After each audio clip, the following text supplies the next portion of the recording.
Энэ хариуцлага зэрэг сархан айлгын эцүүрээр ханаас авах.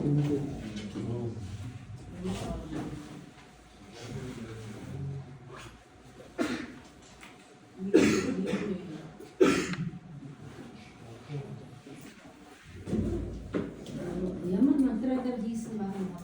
Энэ ерөнхийдөө энэ ерөнхийн найдваршил эцүүрээр барилгын зөвшөөрлийн найдваршил барилгын ном нормын заалтын дагуу барилгууд дээр найдваршил эцүүрийг авнаа. Тэр энэ жишээний хувьд яг барилгын хариуцлага зэрэг 3 гэдэг найдваршил эцүүрийг авъя гэсэн юм жишээ. За 24 метрийн асфальт 6 метрийн асфальтаараа татлагыг төсөлөө.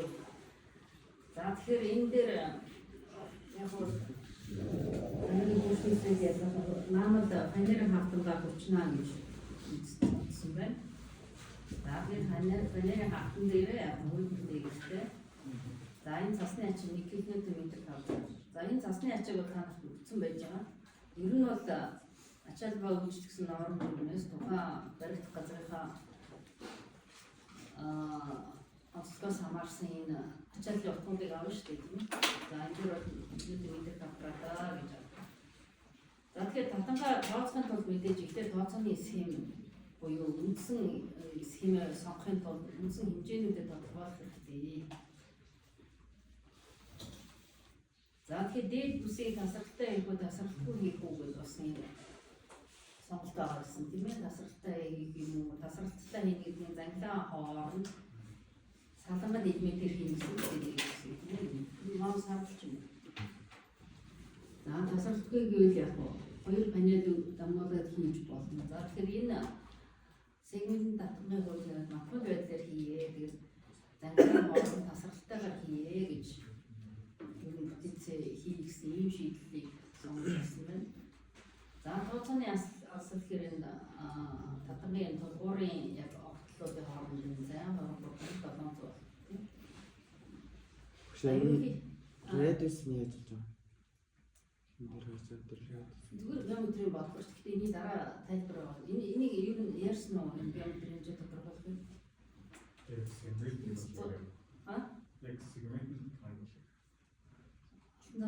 ерөнхийдөө ярьсан гэсэн. Тэгэхээр энэ сегмент гэдэг нь энэ мөрийн ямар мөр вэ гэдгээс хамаарна. Тэгэхээр энэ тойргийн нэгс гэж үзэх нь одоо энэ ярих онцгийн доор юм. Үсэг геометрийн бодлого шүү дээ.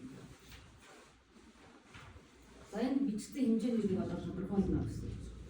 За дээд бүсийн мөрөлтийн араад ус гэж юм тийм ээ. За яг тойргийн нэг сегмент юм аа гэж үзвэл за энэ тойргийн төвөөс татамдын энэ хоёр тулгуур хүртэх зай энэ зай бол араад ус гэж байна.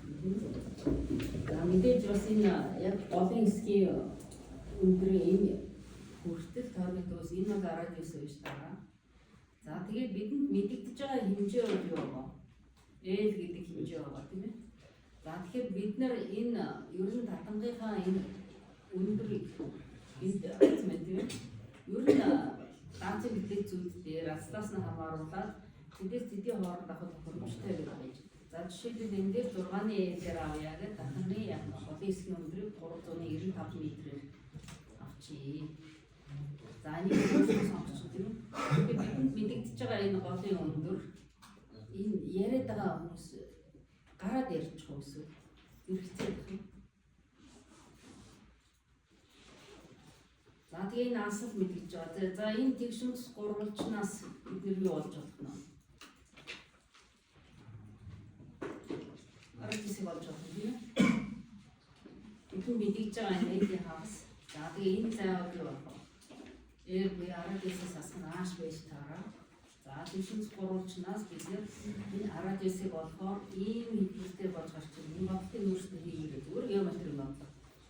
За тэгээ бидний сонгосон аслах 23.7. За энэ татангийн маань өндөр бол ааш гэж болж байна тийм ээ. За ингээд бодохоор энэ маань 19.75 м гэж гарч иржээ нараад байсан. За энэ зарим тохиолдолд сегментээс гадна олон тав гэдэг сегмент биш.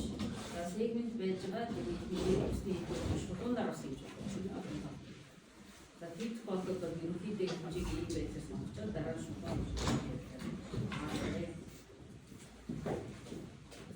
яг дээд бүсний нэмэн уртаа бол диаметр нь болдог тийм ээ.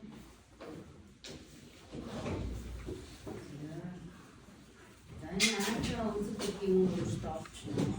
Альфа гэдэг маань энэ зөвхөн диэгээр гарчсан байна. Яг энэ талбарын хоёр толгойн авсан радиусын хоорондох хүү. За гэрийн дэвшин сургуулийн харьцаа ашиглаад альфа макс гэдэг эндээс олсон юм тийм ээ. Синус хоёрны альфа гэдэг маань юу бол хоёрны эсрэг катетыг гипнозыг харьцуулж намайг харьцуулсан. За эндээс синус хоёрны альфа хооронд гарах юм байна. За альфа хооронд одод юм аа ийм үнцэг гарч байгаа юм байна. За энэ өөрчлөлт. За тэгээд энэ панел гэдгийг ойлгож байгаа тийм. Панел гэдэг монголоор хавтгалч гэсэн.